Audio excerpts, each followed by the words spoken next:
Ever come across a technology problem that seems impossible to solve? The kind that makes you want to pull your hair out? If so, you're not alone. But don't worry, because today we're going to tackle this head-on by breaking down the art of troubleshooting into 5 clear steps.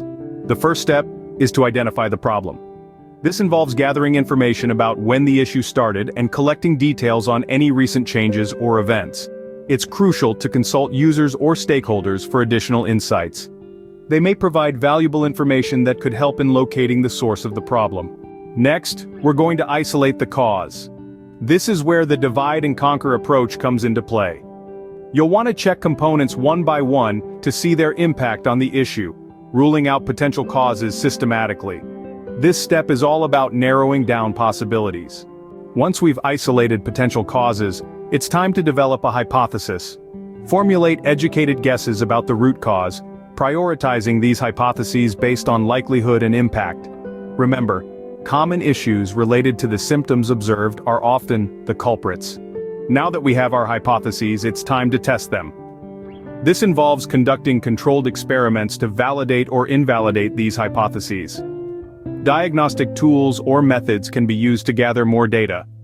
Monitoring the results and adjusting your approach accordingly is key during this step. Finally, after all that hard work, we reach the last step, implementing a solution. Once the problem has been identified, apply the appropriate fix or resolution. It's crucial to document the changes made for future reference. And don't forget to communicate the solution to relevant stakeholders. Well, there you have it, folks. The 5 steps of troubleshooting, identifying the problem, or in other words, figuring out who done it, just like a detective at a crime scene. Isolating the cause is like trying to find the metaphorical fingerprints left behind by our culprit, the tech issue.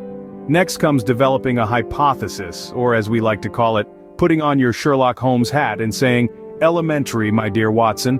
Then the real fun begins, testing that hypothesis, or in simpler terms, grilling our suspects in the proverbial tech interrogation room, and finally, implementing a solution, the grand finale where you, the tech detective, put the culprit behind bars.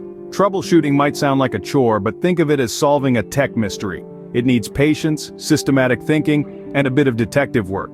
Yes, you heard it right, a tech detective. Now isn't that a cool job title? And did know Sherlock Holmes, the famous detective, never said, "Elementary, my dear Watson," in any of the Conan Doyle stories? Shocking, right? But with these steps in your toolkit, you're well on your way to donning your detective cap. Ready to crack the next tech case? Keep watching for more intriguing facts and deep dives into the mesmerizing technologies that define our universe. Keep yourself glued to our riveting debates here on Tech Touch Tip. And remember to hit that subscribe button for an uninterrupted flow of mind-boggling content. We're curious to hear what struck a chord with you. Pen down your thoughts about this. And here's a little tech humor to keep you entertained. Why don't programmers like nature? It has too many bugs. And remember, when it comes to technology, there's always a solution. It's just a matter of finding it. So keep exploring, keep learning, and keep troubleshooting, because every problem is just a solution waiting to be found.